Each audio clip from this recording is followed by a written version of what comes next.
वो तानाशाही ने तोड़ा, भारत को हमने जोड़ा है, तुमने तो इसको तोड़ा है। तानाशाह ने देश की कश्ती को मझधार में लाके छोड़। रूप में आप प्रतीक्षारत थे कि कब हमारे समाजवादी पार्टी के राष्ट्रीय अध्यक्ष माननीय अखिलेश यादव जी और इस क्षेत्र से यशस्वी हमारी कर्मठ सांसद का आगमन हो। डिंपल जी का बेघड़ियां अब समाप्त हो गई हैं और हमारे अतिथिगण माननीय सांसद तेज प्रताप जी सभी आपके मंच पर विराजमान हैं। एक जोर से नारा लगाइए, समाजवादी पार्टी, समाजवादी पार्टी, माननीय अखिलेश यादव, माननीय अखिलेश यादव, माननीय डिंपल यादव, तेज प्रताप यादव, नेताजी अमर रहें। इसी के साथ अब मैं बिना किसी भूमिका के अपनी यहाँ की जनपद की लोकप्रिय सांसद जिन्हें आपने विगत चुनाव में भारी मतों से विजयी बनाया था, मैं आह्वान कर रहा हूं परम श्रद्धेय डिंपल यादव जी का, वे आए और वोट की अपील करें। श्रद्धेय सांसद जी।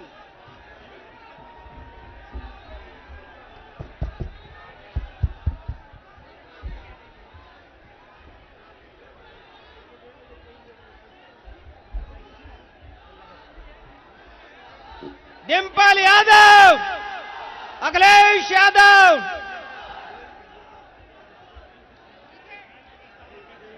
साथियों शांत हो जाएं। ये जो आगे भीड़ है, मालूम है आप में जोश है, बहुत अच्छी बात है, लेकिन थोड़ा सा अनुशासन में रह के समय दीजिए और सुनिए, अतिथियों के सुनिए। मंच पे उपस्थित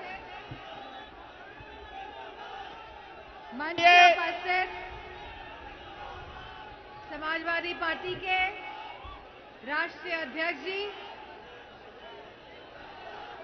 इस जिले के जिला अध्यक्ष आलोक साक्य जी, किशनी विधानसभा के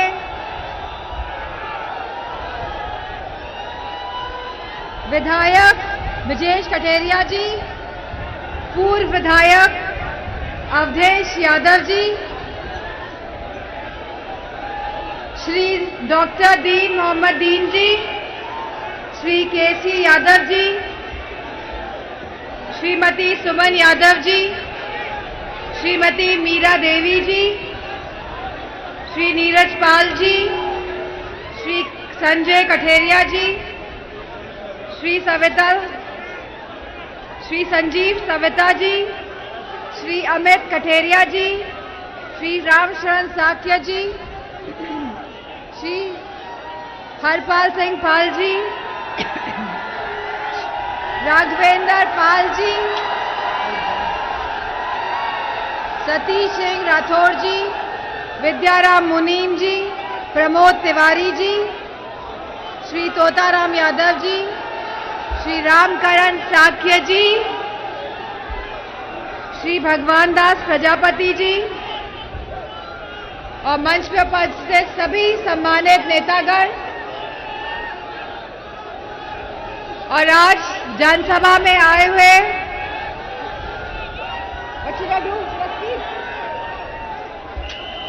आज जनसभा में पहुंचे हुए सभी आदरणीय बुजुर्गजन जो सबसे पीछे वाली पंक्ति में बैठे हुए हैं, सभी युवा साथी और इधर छोटे मंच में हमारे सभी समाजवादी पार्टी के कर्मठ कार्यकर्ता और नेतागण, सबसे पहले तो मैं अपने युवा साथियों से कहूंगी कि जहां है वहां शांति से खड़े हो जाएं। तो आप अपने नेता की बात कैसे सुन पाएंगे? हम सभी जानते हैं कि 2024 का चुनाव जो होने जा रहा है, यह देश की दिशा को बदलने वाला चुनाव है। यह बदलाव का चुनाव है और यह परिवर्तन का चुनाव है। जो हालात आज पूरे देश में है। जिस तरह दबाव की राजनीति का प्रयोग देश के शीर्ष नेतृत्व से लेकर छोटे गांव में प्रधान और पूर्व प्रधान तक झेल रहे हैं, तो मैं समझती हूं कहीं ना कहीं ये दबाव की राजनीति हमारे लोकतंत्र पे खतरा मंडराने वाली राजनीति है। और कहीं ना कहीं मौजूदा बीजेपी के लोग नहीं चाहते हैं कि देश में लोकतंत्र कायम रहे। हम सभी जानते हैं कि आज देश में, प्रदेश में सभी वर्ग, चाहे हमारा युवा वर्ग हो, चाहे हमारा किसान हो, चाहे हमारी माताएं बहनें हो और चाहे हमारा जवान हो, कहीं ना कहीं सभी अपने आप को आहत महसूस कर रहे हैं और अपने आप को पिछड़ा महसूस कर रहे हैं, क्योंकि महंगाई लगातार बढ़ रही है, क्योंकि आज युवाओं के पास नौकरी नहीं है, रोजगार नहीं है, और क्योंकि अग्निवीर जैसी योजना लाके कहीं ना कहीं भाजपा ने पूरे देश को, पूरे राष्ट्र का सम्मान गिराने का काम किया है। तो मेरा यह मानना है कि इस परिवर्तन की लड़ाई में आप सब समाजवादी पार्टी के साथ हैं और आपका सहयोग लगातार जो आज ये विशाल रैली के रूप में यहां दिख रहा है, मुझे पूरा भरोसा है कि गठबंधन की सरकार और समाजवादी पार्टी की सरकार केंद्र में आ रही है। और कहीं ना कहीं अगर केंद्र से भाजपा की सरकार जाती है तो युवाओं को रोजगार का अवसर तो मिलेगा, महिलाओं को 1 लाख रुपए प्रति साल पेंशन तो मिलेगी, लेकिन कहीं ना कहीं उत्तर प्रदेश से भी ये भाजपा की सरकार जा सकती है। और लड़ाई इस बात की नहीं है कि कौन जीत रहा है मैनपुरी से, अब लड़ाई इस बात की है कि हम कितना वोट अपना बढ़ा ले जाए। और जिस तरह की दबाव की राजनीति का प्रयोग हो रहा है, जहां देश के मुख्यमंत्री प्रदेशों के जेल में हैं, तो बताइए जिस तरह की दबाव की राजनीति यह गांव-गांव में ला रहे हैं, तो क्या आज लोकतंत्र खतरे में नहीं है? क्या हमारा संविधान खतरे में नहीं है? तो यह कहीं ना कहीं हमारा लोकतंत्र और संविधान को बचाने की लड़ाई है। और मैं आप सब से कहना चाहती हूं, अपने एक एक कार्यकर्ता से जो आज यहाँ उपस्थित है, कि आपके साथ पूरी समाजवादी पार्टी और सभी वरिष्ठ नेतागण खड़े हैं और किसी को कोई घबराने की जरूरत नहीं है।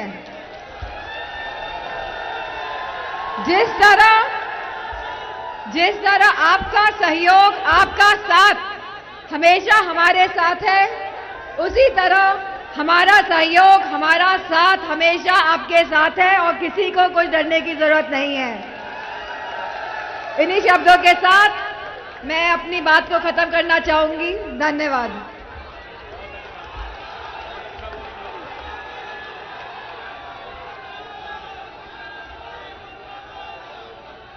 और हमारे राष्ट्रीय अध्यक्ष जी का स्वागत करें।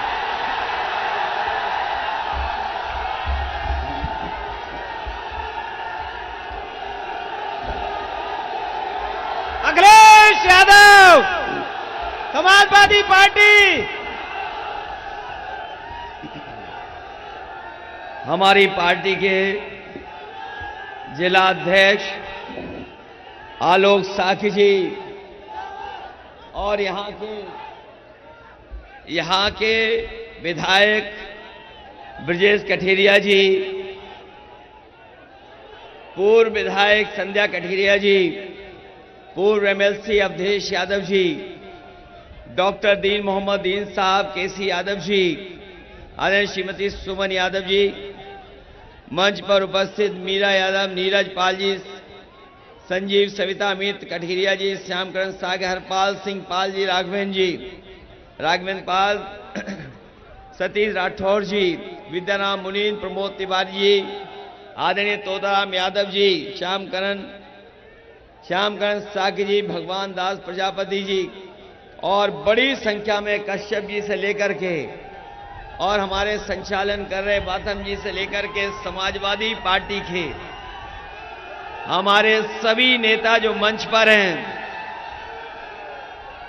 और दूसरे मंच पे भी हमें दिखाई दे रहे हैं, हमारे सभी जिम्मेदार कार्यकर्ता और इस चुनावी जनसभा में आए हुए हमारे सभी आदरणीय बुजुर्ग, किसान भाई, नौजवान साथी, पत्रकार बंधु, मैं सबसे पहले किसनी विधानसभा और आसपास के सभी लोगों का और उपस्थित सभी मतदाताओं का मैं बहुत बहुत धन्यवाद और आभार प्रकट करना चाहता हूं।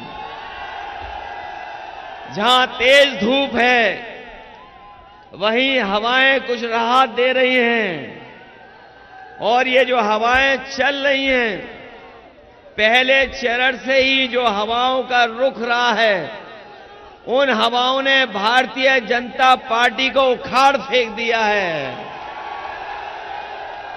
और अब ये जो तीसरे चरण में चुनाव होने जा रहा है, इस चुनाव की शुरुआत जो तीसरे चरण की है वो बरेली से लेकर के मैनपुरी है। बरेली से लेकर के बरेली, आमला, बदायूं, आपके बगल की लोकसभा और ये मैनपुरी क्षेत्र तक है। इस चरण में भारतीय जनता पार्टी का पूरा सफाया होने जा रहा है।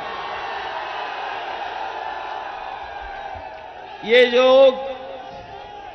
जो बीजेपी के बड़े बड़े नेता मैनपुरी भी आ रहे हैं,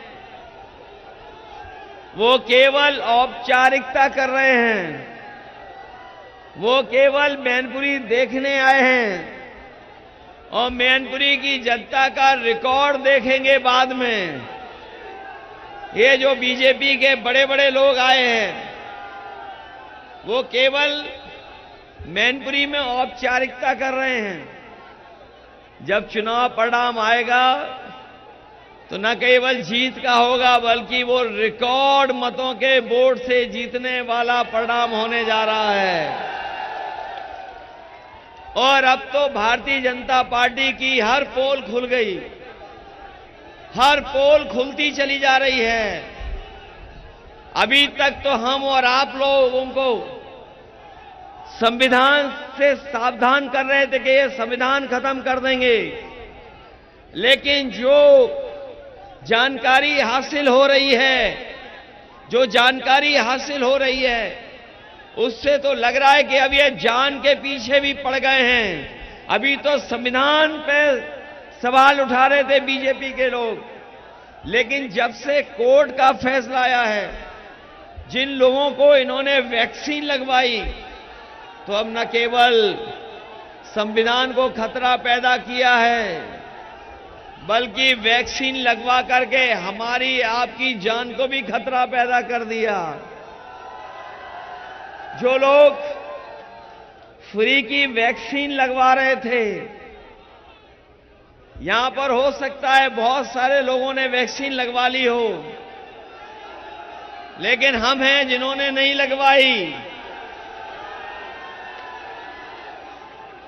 अब हम सरकार से कहेंगे कि जैसे फ्री वैक्सीन लगवाई, जो जानकारी मिल रही है कि अब लोग अपना हार्ट दिखवाना चाहते हैं, जांच करवाना चाहते हैं, और जिन लोगों ने फ्री वैक्सीन लगवाई बीजेपी के लोगों ने, कम से कम हमारे गरीब लोगों का ये इंतजाम करें कि कोई अस्पताल हो, बड़े से लेकर छोटा तक, हमारे गरीबों की जांच फ्री हो, ईसीजी फ्री हो, कम से कम उनकी जान बचाई जा सके। अब ये तो बात पता लग गई कि वैक्सीन ने खतरा पैदा कर दिया। हमारे गरीब भोले वाली जनता जानती नहीं थी कि बीमारी कैसे जाएगी, लेकिन बीजेपी के लोगों ने सबको वैक्सीन लगवा दी। 80% आबादी उसी वैक्सीन के लगाने से हो सकता है खतरे की घंटी बज जाए। ये जो गारंटी देते फिर रहे थे, बताओ वैक्सीन लगवा करके हमारे आपके जीवन के सामने खतरे की घंटी बजा दी कि नहीं बज गई? और फिर जो वोट मांगने आ रहे हैं बीजेपी के लोग, उनके हर वादा झूठा निकला। और हमें तो अपने जो कवि बैठे हैं उनकी वो लाइन याद आती है कि इन लोगों की हर बात झूठी और झूठे वादे रहे। 10 साल में जो दिल्ली की सरकार ने जो किसानों को कहा कि उनकी आय 2 गुनी हो जाएगी, यहां किसान भाई हमें दिखाई दे रहे हैं चारों तरफ, या उनके परिवार के लोग हैं, बताओ किसी किसान की आय 2 गुनी हो गई हो? और महंगाई लगातार बढ़ती चली जा रही है। ये महंगाई बढ़ती चली जा रही है, महंगाई को रोकने का नाम नहीं ले रहे हैं।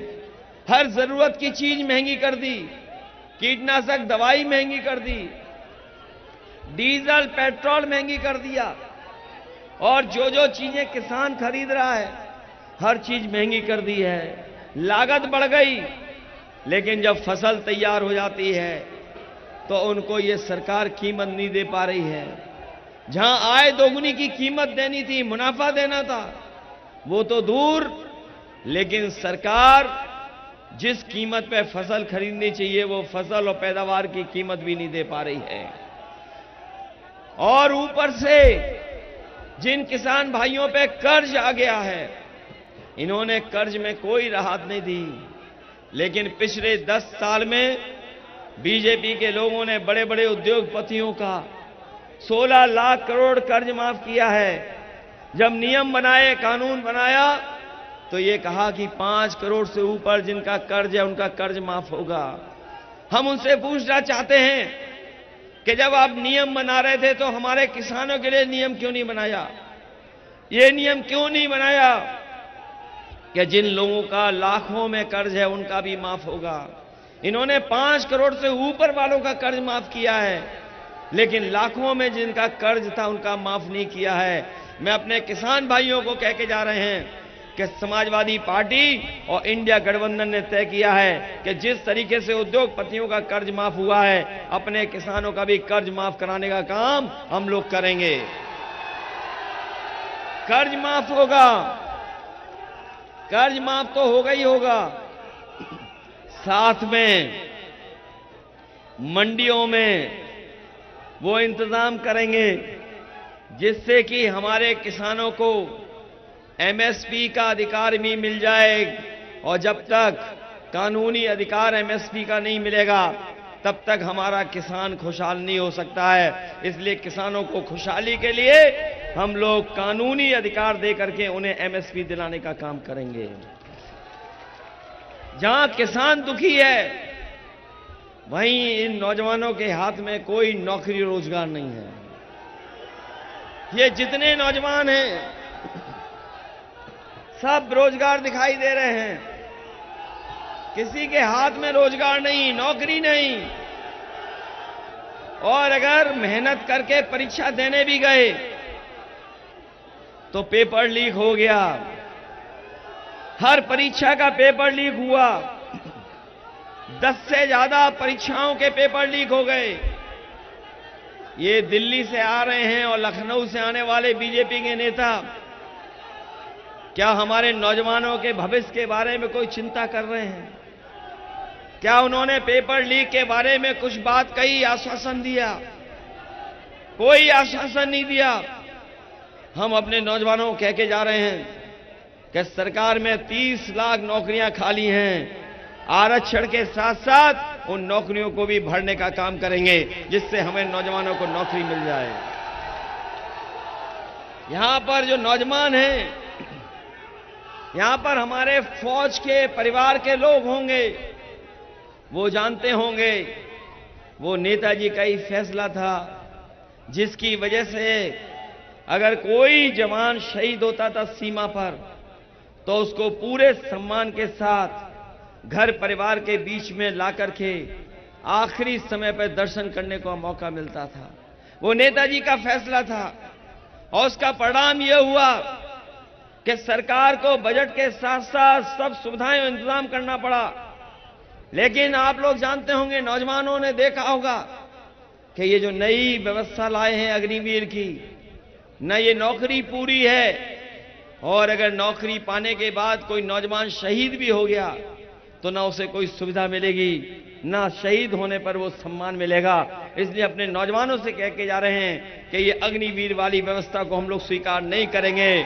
और जैसे फौज में जो पक्की नौकरी होती थी, जो पक्की नौकरी मिलती थी, वर्दी पहन करके जीवन भर सेवा करने का मौका मिलता था, उसी तरह की भर्ती कराने का काम करेंगे। ये समाजवादियों ने आश्वासन दिया है। हम तो सोचते हैं अपने खाकी वर्दी वाले भाइयों के बारे में भी, हालांकि ये कभी कभी नाराज भी हो जाते हैं, लेकिन अपनी जिम्मेदारी भी निभाते हैं कई बार। और ये बीजेपी वाले कहीं आ गए इस बार, तो अभी तो फौज वालों की नौकरी 4 साल की है, हो सकता है हमारे खाकी वालों की भी नौकरी 3 साल की कर दें। इसलिए सावधान रहोगे कि नहीं रहोगे? कई बार लोग कहते हैं कि बताओ कैसे हो जाएगी 3 साल की नौकरी। मैं उनसे सवाल पूछता हूं, बताओ अग्निवीर का क्या आपको पता था कि 4 साल की नौकरी हो जाएगी? क्या आपको पता था कि आधी रात को नोटबंदी हो जाएगी और नोट सब जमा करने पड़ जाएंगे? क्या आपको पता था कि ये बैंकें डुबा दी जाएंगी? क्या आपको पता था कि हवाई जहाज बिक जाएंगे? क्या आपको पता था कि रेलवे विभाग भी प्राइवेट हाथों में चला जाएगा? पानी का बंदरगाह प्राइवेट चला जाएगा, निजी हाथों में। टेलीफोन वाला निजी हाथों में चला जाएगा। ये न केवल नौकरी से हमें दूर कर रहे हैं, बल्कि हमारे जो संविधान हमें अधिकार देता है, संविधान जो हमें न्याय दिलाता है, उस न्याय से भी दूर कर रहे हैं। इसलिए समाजवादी पार्टी का यह मानना है कि जो संविधान में व्यवस्था है, जो संविधान ने हमें अधिकार दिया है, उन अधिकारों के तहत हमें नौकरी मिले, हमारा भविष्य बेहतर हो। इसलिए हम उस दिशा में काम करेंगे। वहीं अपने साथियों से ये भी कहने आए हैं कि इन बीजेपी वालों से बहुत सावधान रहना। ये कहते कुछ हैं और करते कुछ और हैं। ये इलेक्टोरल बॉन्ड जब से आया है, जब से लोगों को जानकारी मिल गई चंदा वसूली की, तब से बीजेपी का बैंड बजा हुआ है। इन्होंने कोई छोटा मोटा पैसा नहीं लिया है। जिन लोगों को जानकारी होगी वो जानते होंगे, छोटा मोटा पैसा नहीं लिया है। बड़े बड़े उद्योगपतियों से हजार करोड़ रुपए लिए हैं। किसी से 1000 करोड़ लिए, किसी से 600 करोड़, किसी से 500 करोड़, कभी किसी से 400 करोड़ भी ले लिए।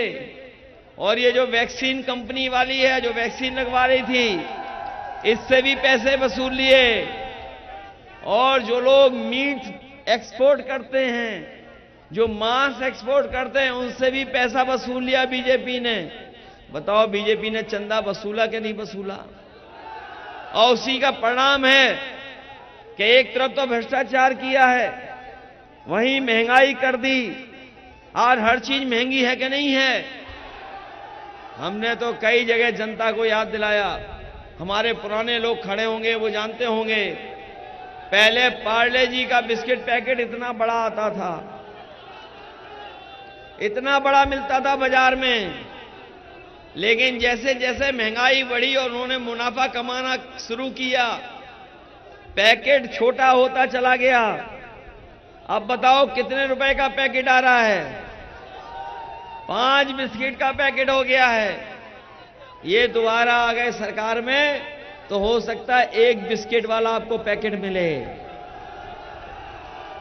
बताओ, जो पार्ले जी कर रही है वो इन्होंने खाद में किया कि नहीं किया? खाद की बोरी में, खाद की बोरी में से कितना निकाल लिया और फिर कितना निकाल लिया? ये आ गए तो पाउच में मिलेगी आपको खाद, बोरी में नहीं मिलेगी। और जब चुनाव में वोट चाहिए था तो राशन में क्या क्या दे रहे थे? राशन में रिफाइंड तेल, नमक, चना, दाल, और वोट मिल गया, सरकार बन गई तो अब क्या दे रहे हैं बताओ? ये इसलिए दे रहे हैं कि शायद ज्यादा पौष्टिक है।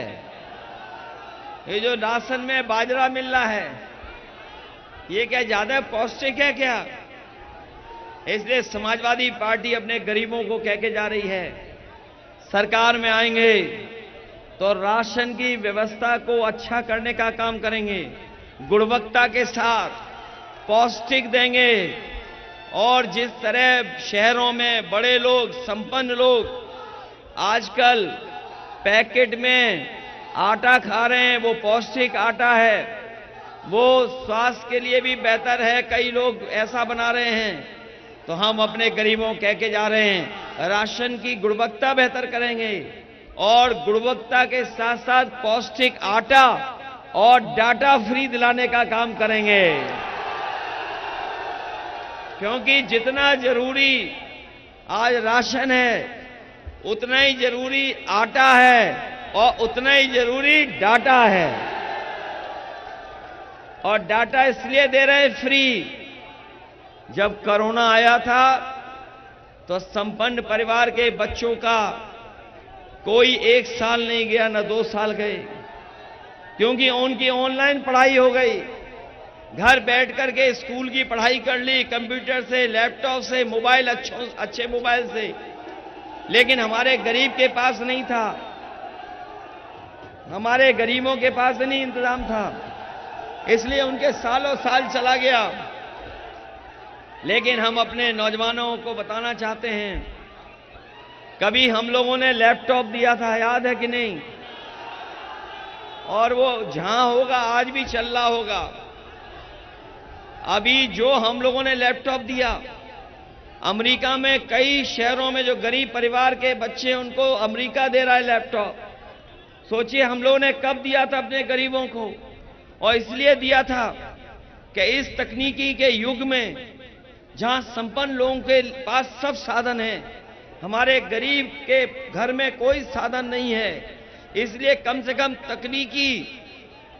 तकनीकी तरीके से भी उनको बराबर खड़ा कर सकें, इसलिए हम लोगों ने लैपटॉप दिया था। और ये सरकार आई, इसने नकल तो की, हम लोग लैपटॉप दे रहे थे इतना बड़ा और इन्होंने दिया कितना छोटा। हम लोगों ने दिया बड़ा, इन्होंने दिया छोटा, और उंगली घिसते रहो, चलता ही नहीं है। कहां चलता है बताओ आप? नकल कर ली केवल, जैसे हम लोगों ने अपनी नेताजी की फोटो लगाई वैसे इन्होंने छोटा करके अपनी भी फोटो लगा ली। एम्बुलेंस खराब कर दी कि नहीं कर दी? और ये जो 100 नंबर पुलिस का था ये भी खराब कर दिया, ये भी व्यवस्था हमारी खराब कर दी। इसलिए हम आपसे विशेष निवेदन अपील करने आए हैं, आप सब से हम निवेदन करने आए हैं, जहां किसरी मैनपुरी में हमारी मदद कर रहे हो, जहां किसरी मैनपुरी में हमारी मदद करने आप लोग आए हैं, वही हमारा भी क्षेत्र देख लेना बगल में। यहां तो डिंपल लड़ रही हैं, बगल में हम भी लड़ रहे हैं। ये ऐसी विधानसभा है, ये ऐसी विधानसभा है जो कन्नौज और मैनपुरी को जोड़ देती है। कई लोग किसनी के छिबरामऊ में रहते हैं, कई लोग हैं जो उधर का हिस्सा भी देखते हैं, जहां रिश्तेदारी है, संपर्क है, सब कुछ है। इसलिए जहां रिकॉर्ड मतों से आप मैनपुरी जिता रहे हैं, वहीं कन्नौज को भी अच्छे वोट दिलाने का काम करना। हालांकि मैं ये जानता हूं कि मैनपुरी का मुकाबला कन्नौज नहीं कर पाता है, क्योंकि कन्नौज में आप लोग नहीं हैं, इतना वोट हमारा समीकरण का नहीं है। लेकिन मैनपुरी का ऐसा रिकॉर्ड बन सकता है कि जब देश में जो बड़ी जीतें हों, क्योंकि देश का चुनाव है, पिछली बार तो उपचुनाव था, नेताजी के ना रहने पर आपने उन्हें याद करके एक एक वोट दिया था। इस बार तो देश का चुनाव है, देश में सब जगह चुनाव हो रहा है, ये विरोधी लोग भी जानते हैं। और मैनपुरी की यही पहचान है, जो नेताजी ने पहचान बनाई मैनपुरी की, वो किसी से छिपी नहीं है। पूरे देश में मैनपुरी को लोग जानते हैं नेताजी के क्षेत्र के नाम से। तो इस बार जब देश का चुनाव हो रहा है, तो कम से कम जो जीत हो, जो बड़ी देश की जीत हो, उसमें मैनपुरी का भी नाम आना चाहिए। ये जो बाहर से लोग आए हैं वोट मांगने, कल सुना था कि कोई आए थे लखनऊ वाले, ये लखनऊ वाले आए थे, अपना रोड शो कर रहे थे, रोड शो। इनसे पूछो, आपका योगा वाला शो तो हम लोगों ने देखा था, ये जो रोड शो कर रहे थे कल, उनका योगा वाला शो देखा था? जो कहते थे हम 4 बजे उठ जाते हैं, जब योगा करने आए और एक टांग पे खड़े होकर के योगा किया तो ऐसे डगमगा रहे थे। बताओ डगमगा रहे थे कि नहीं डगमगा रहे थे? और इन नौजवानों ने उन्हें क्रिकेट खेलते भी देखा होगा। क्रिकेट खेलने गए स्टेडियम में, तो बॉल जब 3 बार टप्पा खा गई, तब बल्ला ऊपर से घुमाया उन्होंने। और ऐसी सरकार जिसने सब व्यवस्था खराब कर दी, सब व्यवस्था खराब कर दी। इसलिए हम अपने किसनी के भाई बहनों से और आदरणीय बुजुर्गों से, ये ऐसा क्षेत्र है जो भरपूर वोट देता है। इस मैदान में न जाने कितनी बार आए हम लोग, नेताजी भी आए, हम लोग भी आए। ये बहुत ही भाग्यशाली मैदान है, भाग्यशाली मैदान। और इधर किसनी वाले भी सीख गए हैं आगे वोट बढ़ाना सीख गए, वोट बड़ी जीत दिलाना सीख गए हैं। पिछली बार तो 40,000 तक पहुंचा दिया था। इसलिए हमारा कहना मानना, आज के बाद अपने गांव में, गली में, मोहल्ले में आप लोग घर घर वोट मांगने का काम करना। घर घर वोट मांगेंगे आप लोग, और वोट मांगने के साथ साथ अपनी बूथ की रक्षा करोगे। ये बूथ की रक्षा इसलिए करना क्योंकि संविधान को बचाने का चुनाव है। संविधान उनसे बचाना है जो ब्रह्मांड के सबसे झूठे लोग हैं। ये ब्रह्मांड के सबसे झूठे लोग हैं, उनसे हमें अपना संविधान बचाना है। संविधान बचेगा तो हमारा लोकतंत्र बचेगा, संविधान बचेगा तो हमारा आपका सम्मान बचेगा।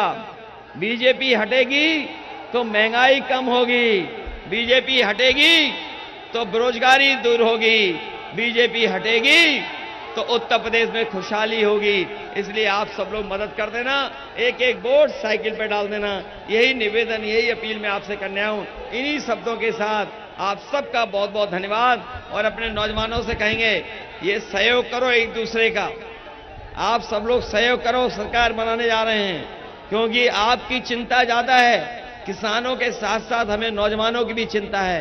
क्योंकि नौजवानों की इसलिए चिंता है, ये हमारा भविष्य है। बीजेपी के लोग आ गए तो न केवल हमारा आपका भविष्य खराब कर रहे हैं, बल्कि आने वाली पीढ़ी का भी भविष्य खराब होने जा रहा है। इसलिए आप लोग अपनी व्यवस्था बना करके अपने बूथ पर हमारी मदद करने का काम करना, यही निवेदन, यही अपील मैं करने आया हूं।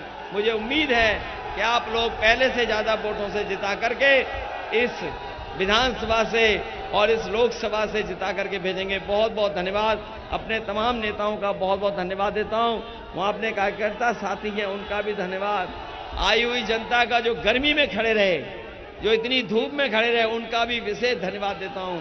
अपनी बाईं तरफ खड़े लोगों का भी बहुत बहुत आभार, इस उम्मीद के साथ कि सबसे ज्यादा वोट इस बार समाजवादी पार्टी को पड़ने जा रहे हैं। बहुत बहुत बधाई।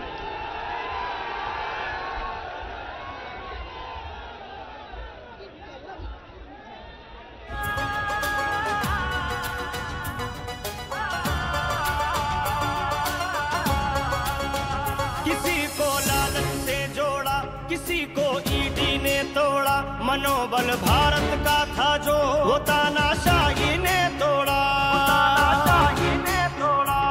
भारत को हमने जोड़ा है, तुमने तो इसको तोड़ा है। तानाशाह ने देश की कश्ती को मझधार में लाके छोड़ा।